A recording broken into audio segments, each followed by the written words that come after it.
Hey everybody, Matt here, and I wanted to do something a little bit special, do this video for you for Awake Church today to talk about some things that are on a lot of people's minds, if not everybody's minds. And I want to talk about COVID, I want to talk about vaccinations, I want to talk about masks a little bit, and I know there's a lot of information out there. There's a lot of contradictory information on every side. There are opinions. There are millions of opinions in addition to that. And you have a lot of people who just have questions. They've got, they're prayerfully praying through things, asking the Lord. There's asking me at times. And I understand too that there are people who would say, Matt, just stick to preaching. Stay away from everything else. Don't talk about anything else. But, one of the things I feel is we are three-part beings. We have this body as well. Is not just a spirit. And, the Lord's interested in all of us. And I'm interested in all of us. I'm interested in your health. I'm interested in the health of everybody in our church. And it's not just healthy spiritually, but healthy bodies. We need everything together. We're one together here. So I wanted to take this time to ask someone who knows what they're talking about. Some of these questions to help us as we navigate through this time. And I also know there's a lot of pressure right now, a lot of pressure related to vaccinations. People are feeling it. A lot of people that I know, they're concerned about losing their job. If they don't get a vaccination, they're concerned about going into a restaurant, different places in the country. If you don't have your vaccine passport, you aren't able to go into places. You're not able to eat at restaurants.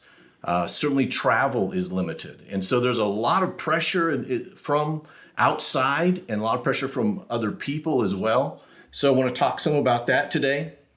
I've got a lot of thoughts of my own, which I'll share some of those here today, some concerns also.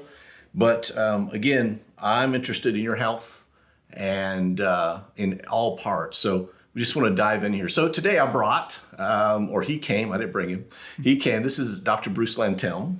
For many of you, you've probably seen him around here. He serves here and just an amazing person.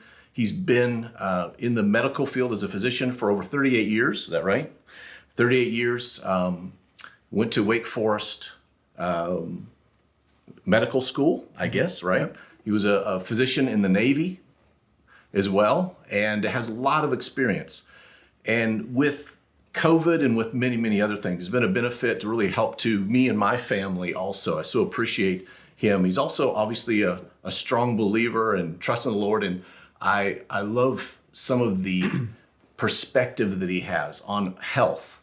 And that's why he's my doctor, is that I really, really appreciate the emphasis and what he goes after related to that to help people. So, I want to ask you a few questions, and we can just kind of talk back and forth here. And hopefully, some of these questions will apply to everybody who's watching, young, old, vaccinated, unvaccinated. Everything. We want to try and hit several things here today. So let me start out with how many patients that you have actually had COVID? Well, we know that we've treated about 500. Nobody's ended up in the hospital unless two people called us too late and they ended up in the hospital. They didn't die. So as far as we know, nobody has died in our practice from COVID. A lot of people never called us, just did the things that we've recommended, right. Got through it, did fine. So pretty low. It's a pretty good success rate of keeping people out of the hospital. Incredible. Which was kind of that was our goal, to keep people out of the hospital. Yeah. So to keep people out of the hospital, you are providing some sort of treatment to them, right? That's correct. And what does that look like? Well, early last year, once we realized COVID was a thing, we started researching, because we do a lot of work with herbs and supplements, because we're dealing with things like Lyme disease and mold and all sorts of things where we're having to think antibacterially and antivirally as far as herbs go. So we looked into what was successful for SARS-1, which was back in 2002. And we started putting that together. We know vitamin D and vitamin C are always good against things. Zinc is always a key. And it turns out zinc's especially important with COVID. So we put together a protocol for prevention and even a protocol for treatment early on in 2020. Continued that through the year. And then once Delta started coming, we revised it a little because Delta's characteristics are a little different. Okay. So yes, last year we recommended hydroxychloroquine as well as zinc and azithromycin, plus the supplements and herbs that we had on our list. This year, because ivermectin is a little simpler and a little safer than hydroxychloroquine, we actually use that to treat people. I love that success rate. Yeah. 500 people and no one dead, Yeah. and everyone got through it. And Correct. do you find that the treatment helps people get through it quicker as well? Well, some people said this is remarkable. 2 days later, they were fine. Yeah. Other people, it was 5, 7, 8 day course, but they were feeling terrible. But then they got better quicker at the end. Yeah, that's great. Do you have a sense that if there were no treatment for these 500 people, that what condition they may have Well, been in? I don't think we made anything worse. Well, yeah, for So sure. I think if we didn't intervene, they would be like almost everybody else in the town. They would some of them would end up in the hospital. Yeah. Yeah, so I don't know what the rate Right. is, but yeah. Yeah, exactly. And we want to try to avoid the hospital. And I think in general, the hospital has basically been a last resort. You get on a ventilator, right? That type of thing, or maybe some other things as well. Yeah, well, you always try to stay out of the hospital. There's Yeah. germs Right. there. There's Yeah. all sorts of things. But the ventilator actually became an issue early in 2020, and most people realized that the ventilator was actually a bad thing to do. Okay. So they tried not to do that even in the hospitals. Yeah. So to the vaccines, talk about those for a moment. Okay. Of course, the three major ones here that we've had in our country, they have other ones in other parts of the world. Mm-hmm. But the Pfizer and the Moderna, the mRNA shots, which are different technology, new technology. Correct. And then we have the Johnson & Johnson, which is actually more of a traditional vaccine, I believe. Is that right? Or something? Actually, Johnson & Johnson isn't as traditional as I thought it was. Okay. But the mRNA vaccines are definitely never been seen before as far as vaccine technology. So when they first started talking about a vaccine last year, we started saying, okay, what are they going to do? And then we had some concerns because they'd never been able to make a coronavirus vaccine, ever. Mm-hmm. And there had never been a successful mRNA vaccine until last year. Yeah. So we had some concerns. We looked at that early on. But as far as the vaccines go, I think that people are making choices. Mm-hmm. And I think that's great. If you want to make a choice to get a vaccine, great. If you don't want a vaccine, that should also be great. Yeah. But that doesn't seem to be the case. But we do have some concerns about the mRNA because it's experimental. Even though it's been listed somewhat as official now, it's still experimental as far as its effects. We don't know what the spike proteins will do. Mm-hmm. One of the things that we do each year is we hire a summer intern, and each summer intern has to do a research project. So our summer intern this year did a research project on vaccine side effects. So he delved into literature, actually looked at Pfizer's original data, and what's kind of interesting. So there's lots of things that spike proteins do in the body that we're not sure if it's a good thing or a bad thing. Yeah. Our sense is that we will see some problems with it down the road. Yeah. More autoimmune diseases, more cardiovascular diseases, because the spike proteins are getting inserted in different parts of the body.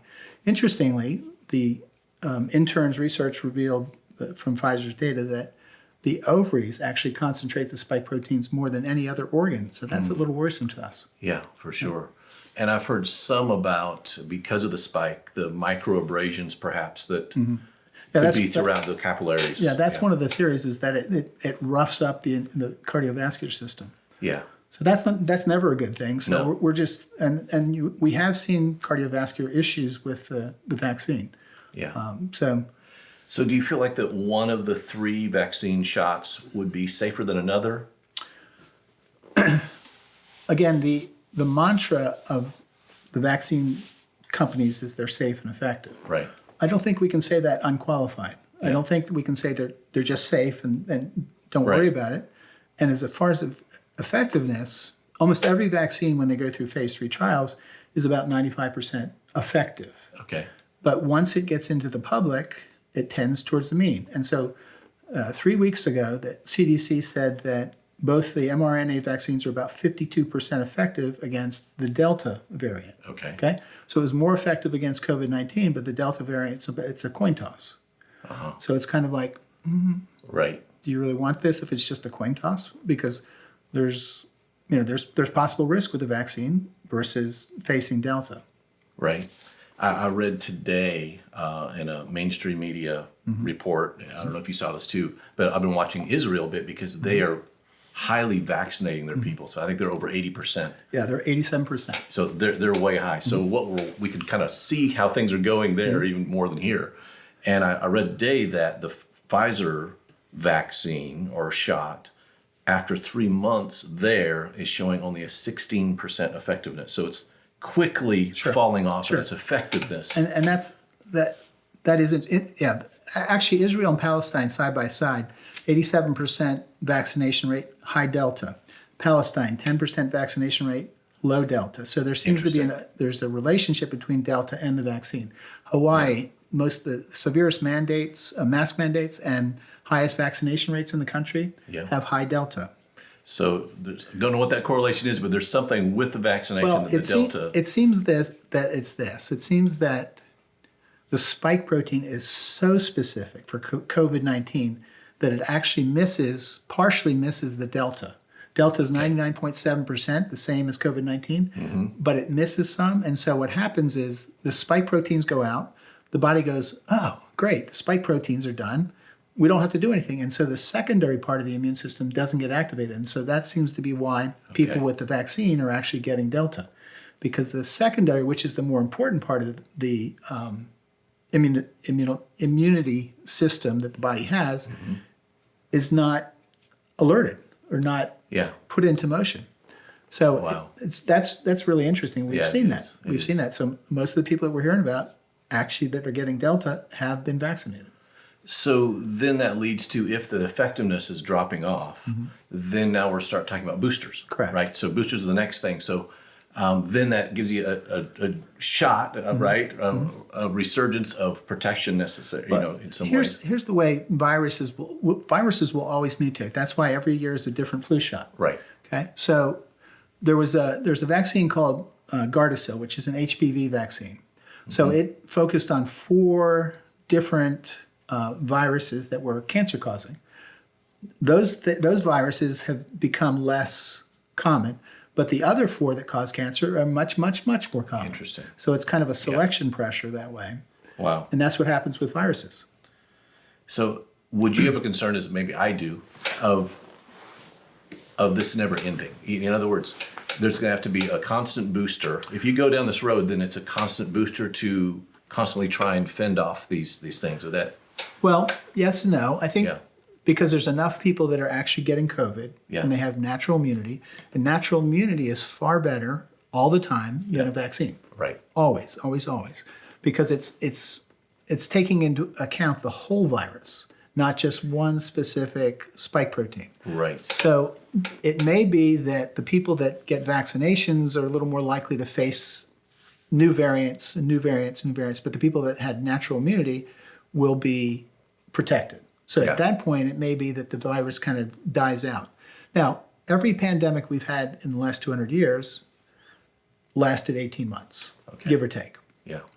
And so if we had not done all the things that we did last year, like lockdowns and social distancing, masking, and left people in school, I think we'd be done with this and we wouldn't actually be dealing with much of a variant. Interesting. Yeah. The same way that SARS-1 died. Yeah. That makes sense. And MERS and those kind of things. That's right. Yeah. We definitely have a history of that.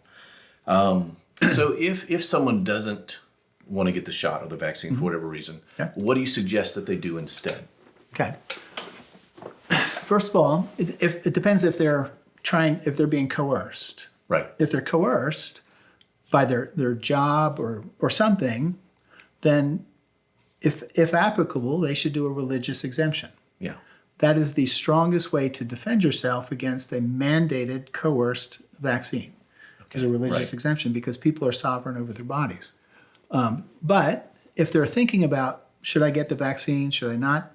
There's a lot of things that we don't know about the vaccine as far as what kind of health problems people have. Yeah. Like, it's never been really tested in pregnant women and kids and cancer patients and people with autoimmune diseases. And so there's lots of things that come into the decision if whether you should get a vaccine or not.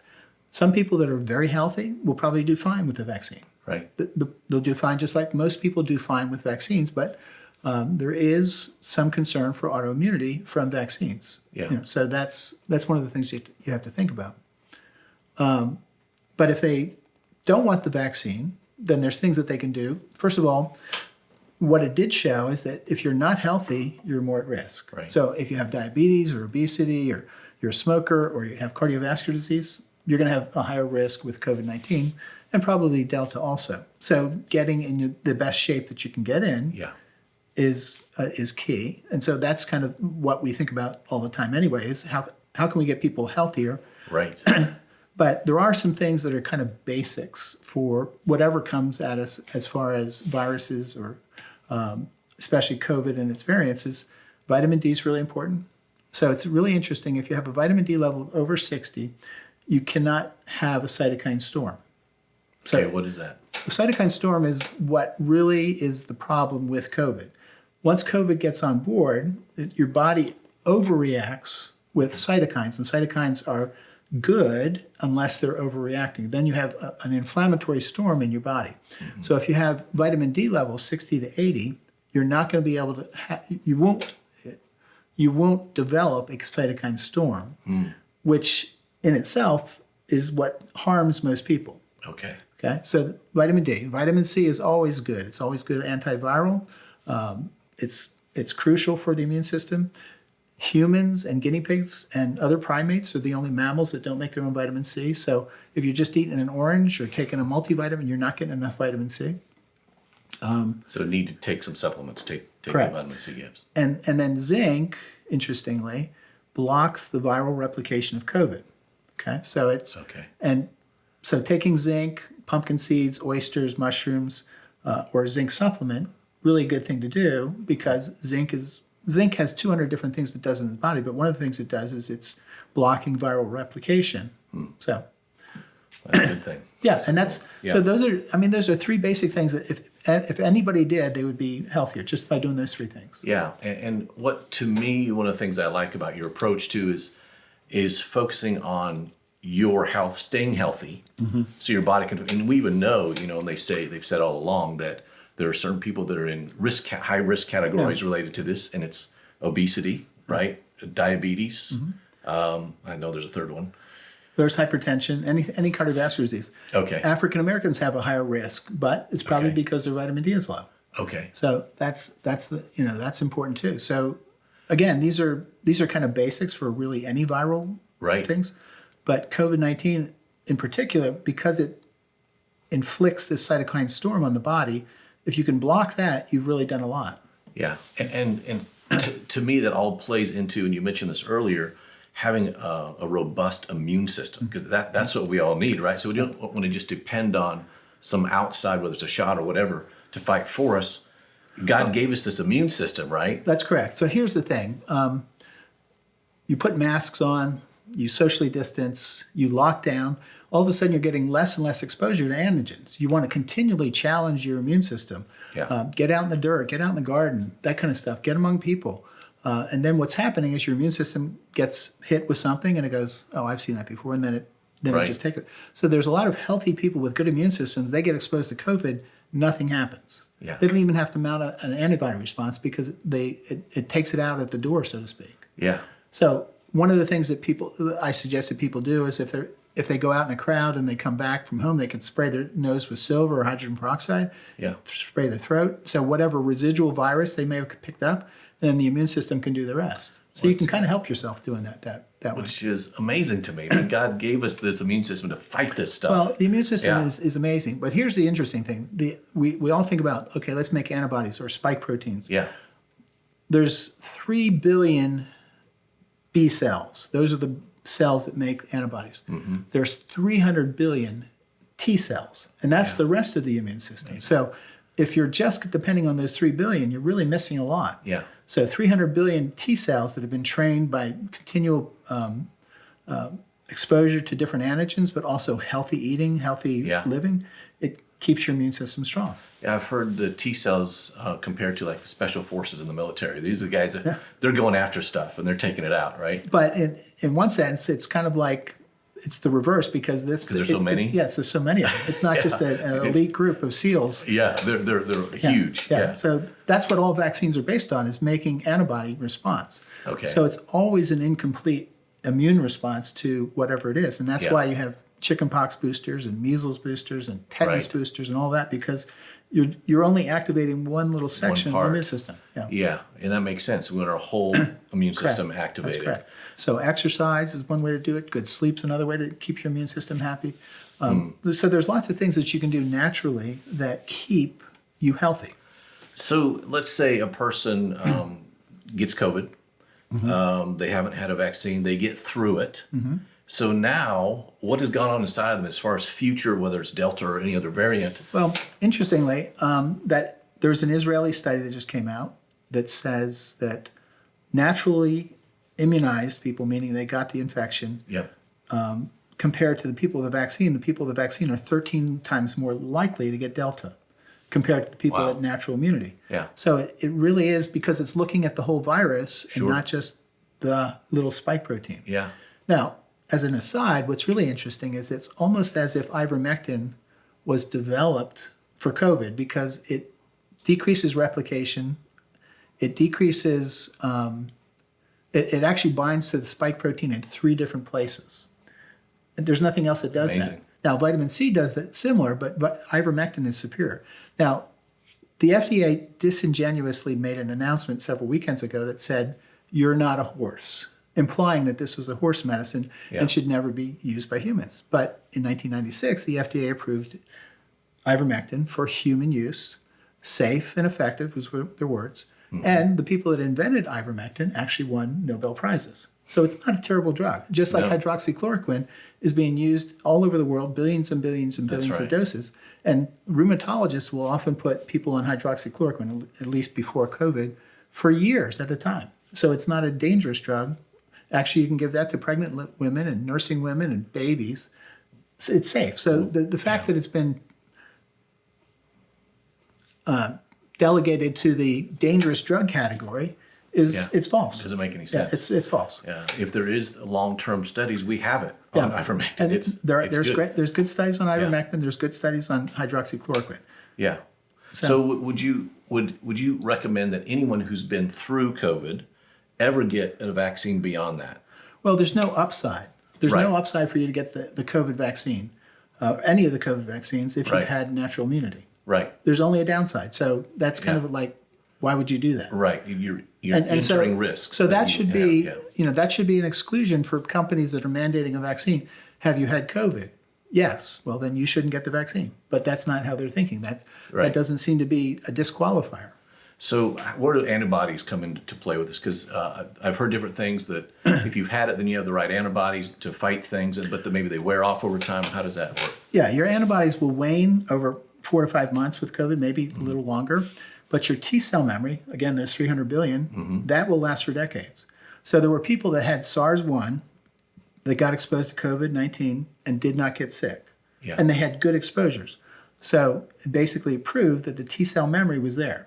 Now, there actually is a T cell memory test available that if you've gotten COVID, you can get the T cell memory test and it says, yep, you've got T cell memory. So you don't have to fear COVID or any of its variants in the future. That's amazing. It is. And that's how it's supposed to be. So let me switch gears. Masks.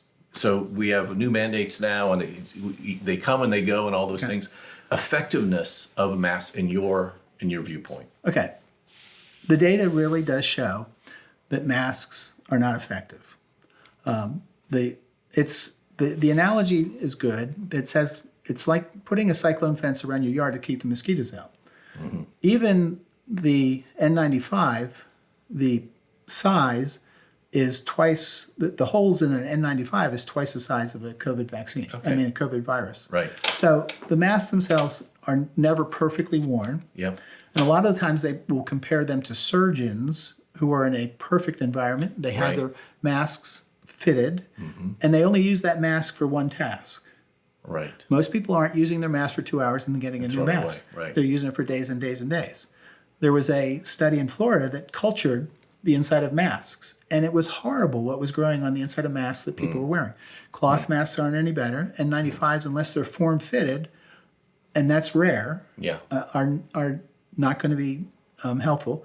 Now, there was one time where the N95s had a jet, like a one-way valve. Yeah. So they were basically putting a jet of virus out. But any of the masks will have jets backwards, this Exactly. way, down this way. So it's actually concentrating the virus when you have a jet. In a certain direction. Yeah, in a certain direction. So it may be not straight on, but if somebody's behind you, they're getting a jet stream. Yeah. So masks, there's good studies that masks don't work. And a lot of the studies that happened before 2019, before anything was political, basically said they're not great for keeping viruses out. Yeah. Here's the interesting thing. Surgeons, they've done a couple studies on surgeons. Surgeons in the OR, after they put their mask on, about 30 minutes into the operation, will start desaturating their oxygen levels. Right. But to compensate for that, in ORs, they actually pump in a little extra oxygen. But Into we're the not, room. Yeah, Or- yeah. but we're not getting that benefit for other people that are wearing masks, especially kids, pregnant women. Sure. It doesn't make any sense. Yeah. The masks, at best. Now, the reason surgeons wear masks, and I've talked to a couple, is that they don't want to get splashed with bodily fluids. Okay. Because that will prevent that. Yeah. And it's great if you want to do your lawn and keep the dust out, because the dust particles are Yep. big. But it doesn't stop a virus. Yeah. And so that's the thing about masks, is they're not helpful, and they certainly have a lot of health detriments to them. Yeah. People get headaches, they have less energy. Great. Well, I've asked you plenty of questions here. Thank you for answering all those. It's so helpful. I really, really appreciate it. Anything else you want to add, or? Well, I think the vaccine coercion is really overstepping. Even though it's been officially recognized, it still is. It's still forcing somebody to do something that they think is against their best self. So it really shouldn't be that way. And pastors should support their parishioners and Absolutely. not be and say, hey, you should get the vaccine just to keep everybody safe. It's not the unvaccinated people that are causing Delta. Yeah. So on and on and on. People that don't have the disease can't give the disease to somebody else. Right. So Right. And there's no guarantee that if you have the vaccine that you're not going to get yeah, COVID and, again. and either, even right? Dr. Fauci said early on last March, he said, in the history of viral illnesses, asymptomatic people have not transmitted the disease. Now he switched, he that's switched been a lot of topic, flip-flops, switched right? on that several times, but that's what he said originally, and it is true. Asymptomatic people aren't transmitting the disease. That's important. Yeah. Yeah. It's So so if good you to know. don't, Yeah. if you're asymptomatic, it means your immune system's working. Right. Yeah. So Right. it's taking care of the virus. Yeah. And you're not passing it along. Exactly. So I think a healthy lifestyle is always going to be best. Yeah. And the vitamin D, vitamin C, and zinc, bare essentials for keeping yourself healthy as far as this virus. All right. So thank you so much, Bruce, for sharing all of those things. It's incredibly helpful. So I just want to say a few more things here. First of all, it's so important that we do not live in fear. So fear is a driver for many things. It drives people into the wrong direction. It causes reactions. And Go ahead. It It also hampers the immune system. Interesting. Exactly. So we don't want fear at any level. That's right. And so if you have a fear, when I say fear, I've had fear many times in my life that hits me. It's that like surge through your body, and you feel like you got to just do something, or else something bad's going to happen. If we're driven by that, we're going to make bad decisions. It's going to reduce our immune system. So that's the last thing. The Lord has not given us a spirit of fear. We know that scripture, but of power, of love, and a sound mind. So we want to make decisions not based in fear. So if you are thinking of making a decision based on fear, don't do it. Make a decision based in faith, based in peace, and that's going to help along a lot. And then COVID is real. People are dying from it, no doubt about it. We've had someone in our church who has died from COVID. It's horrible, and I know it's difficult for people when they actually get it to go through. For a lot of people, it's really difficult. So we're not, saying that it doesn't exist or that it's not hurtful or harmful. Not that at all. There are a couple other things. Can I mention just? Yes, please. So, if you want to build up your own little armory against COVID and Delta in particular, there's things that you want to do some things that are anti-inflammatory, because Delta seems to be more inflammatory earlier. So things like turmeric and boswellia and tart cherry, those are anti-inflammatories. Nattokinase, it will keep you from clotting. So again, none of this is FDA approved, but it all is Yeah. common sense, and it's based on a lot of different literature in the herbal world. Yeah, that's good. And I want to talk about vaccines just for a second. I am not anti-vaccine, so I wanted to say that. In fact, I brought one of my charts. I have 3 of these that have been filled. Actually, I may have had more vaccines than anybody in our church, to be honest, because I was growing up. Of course, I had several, and then I was in the government for 5 years. And if you're in the government, they're going to Give you vaccines. they're going to give you a lot of vaccines, and often. In fact, and then I lived in a country where I had to get gamma globulin every 6 months. I got rabies because I got bit by a dog in another country. I've had Japanese encephalitis. I've had a lot. And then I go to Africa. So I have a whole realm of yellow fevers and typhoids and Hep A and Hep B. And I've had a lot of vaccines. And I'm really thankful for them. I'm not anti-vaccine at all. But I do have concerns personally, some that you just shared, and then my own concerns and my own research in just listening, watching credible physicians and doctors or biologists and epidemiologists and physicians who are saying, goodness sakes, we should have some concerns here. This isn't just across the board safe. There's some things that we should really look at. And so I have that concern for you and your family, for me and my family as well. And I think it's something that we need to pray through. And like Dr. Lantelme said, some of you may need to take the vaccines. It could be exactly what you need, but the Lord will lead you into that. And it won't be from a place of fear of anything else. So also, some things that bother me with this is the censorship. I think it's unconstitutional against the Nuremberg Code to force us to get something, to inject something in your body that's synthetic, that is not natural, and to force us to get it. That bothers me. I think it should bother every American, regardless of what it is. I think that should cause red flags for people, for every person. That what's going on here. In fact, we're going to reward you, going to give you money up to $1 million if you get this, which is what happened in North Carolina.